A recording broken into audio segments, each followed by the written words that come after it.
Assalamualaikum warahmatullahi wabarakatuh. Alhamdulillahirrahmanirrahim. Pada hari ini, pagi ini kita dapat bertatap muka kembali, dapat melaksanakan pelajaran IPS kembali dalam keadaan sehat walafiat. Untuk itu, sebelum memasuki materi, mari kita bersama-sama berdoa, mari kita bersama-sama baca basmalah. Bismillahirrahmanirrahim. Tolong buka modulnya halaman 39. Situasi pemicu konflik. Konflik kemarin itu apa? Yang dinamakan konflik adalah masalah. Konflik bisa jadi mengarah ke arah positif, bisa jadi mengarah ke arah yang negatif. Ya. Konflik itu ada yang mengarah ke arah positif, ada yang mengarah ke arah yang negatif. Tidak semuanya konflik itu negatif. Ya, ada juga yang mengarah ke arah positif. Bisa jadi karena adanya konflik itu, ya, kejadian di belakangnya menjadi positif. Ya, orang itu bisa menjadi kuat apabila sudah banyak melalui banyak masalah. Bisa jadi seperti itu. Situasi pemicu konflik. Psikolog sosial Ursula Le mengemukakan berbagai situasi pemicu konflik sebagai berikut. 1. Konflik dengan orang tua sendiri. Kalian pernah nggak konflik dengan orang tua sendiri? Entah itu masalah apapun, ya, entah masalah masakan orang tua kurang bagaimana, atau kalian diminta oleh orang tua, kalian lihat televisi, orang tua menyuruh kalian, nak tolong belikan ibu ini. Alah bu, delok kase, aku bisa delok televisi. Itu juga termasuk konflik sama orang tua. Kalau di interaksi sosial, ya, itu adalah konflik imitasi. Konflik yang pertama kali.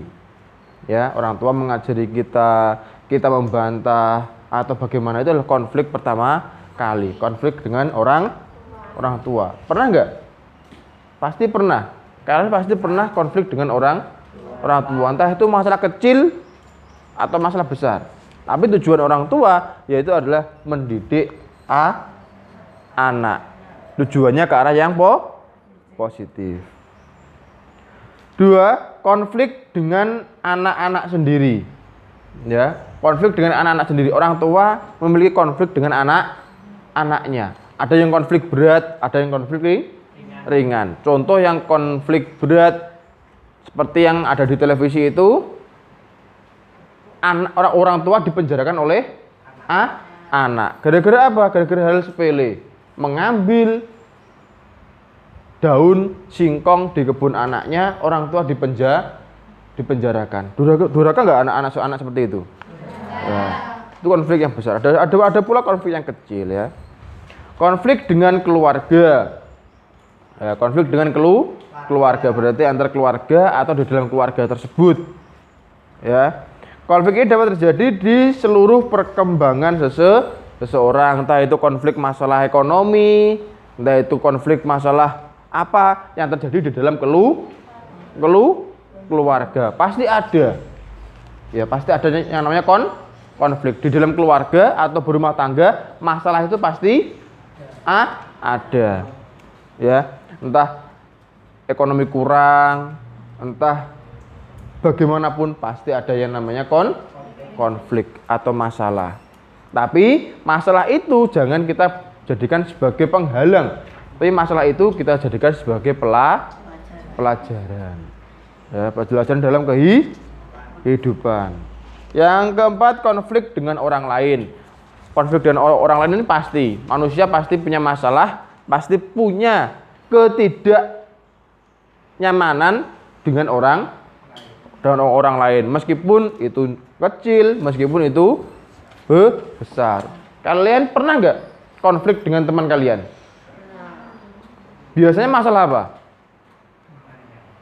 Masalah yoyan mangan biasanya konflik ada temennya yang ngambil barang miliknya, itu pasti terjadi, ya.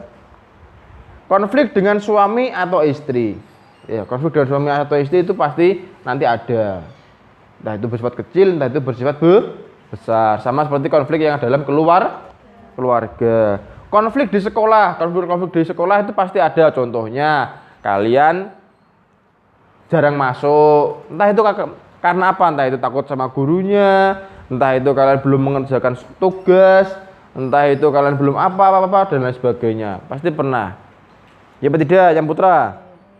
Konflik yang di sekolah. Kalian pernah dihukum dan sanksi, itu konflik yang ada di sekolah. Atau kalian cekcok dengan teman kalian. Ya, cekcok dengan teman kalian. Konflik dalam pemilihan pekerjaan. Ya, konflik dalam pemilihan pekerjaan itu juga konflik, masalah. Kenapa kok dalam pemilihan pekerjaan itu termasuk dalam konflik atau masalah?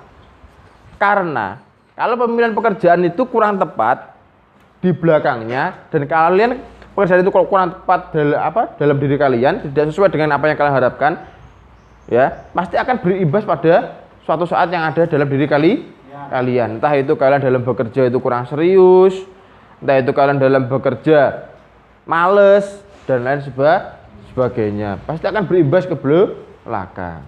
Itu konflik, masalah, ya. Atau pekerjaan itu tidak sesuai dengan apa yang kalian harapkan, itu pasti akan terjadi konflik. Konflik bisa jadi dengan teman kerja, dengan atasan atau bos, pasti ada, ya. Konflik agama itu dari dulu sampai saat ini ada, ya. Konflik agama berarti ada perbedaan agama yang itu terjadi sebuah masalah. Islam dikatakan teroris, ada agama ini dikatakan ini, itu pasti ada, ya. Konflik pribadi, ya. Konflik pribadi yaitu adalah konflik ini dapat timbul antara lain akibat minat yang berlawanan, tidak ada keuletan dan tidak ada kemampuan untuk mengembangkan diri. Berarti konflik yang ada dalam diri sendiri itu pasti ada. Entah itu kalian tidak bisa melakukan sesuatu hal, akhirnya kamu ngopeni. Itu konflik juga, Mbak. Terus pada waktu sekolah atau pelajaran seharusnya memakai baju putih biru. Tidaklah kamu memakai baju pramuka. Itu juga konflik dalam diri kamu sendiri. Konflik pribadi berarti mengarah ke arah psikologis. Ya, itu adalah konflik. Konflik itu macam-macamnya banyak sekali, tidak hanya di sampai 9 ini. Ya, sebenarnya adalah garis besarnya konflik. Konflik itu contoh Diroh punya konflik. Pakai kerudung aja, misal contohnya ini. Ya, pakai kerudung aja. Aku kok ngau kudung kayak gimana nanti saya kita jual-jual kudung sak lemari kok ora pantes iki piye yo. Ya, itu konflik juga. Ya, berarti dia kurang percaya diri. Terus ngoco sampai kudung yang ada di dalam lemari habis. Isa ora pantes we. Itu berarti konflik dalam diri sendiri. Make alis celak menceng kabeh. Itu konflik, ya. Berarti kurang sinkron sama diri sendiri. Ya. Atau kalian baju yang sudah lecek, jarang dicuci, masih sering kalian pakai. Karena kalian malas dalam mencuci baju, itu konflik dalam diri sendiri. Ya, malas itu konflik dalam diri sendiri. Ya, cukup itu dari Pak Dain. Ya, Pak Dain mohon maaf apabila ada kata-kata Pak Dain yang kurang berkenan di hati kalian.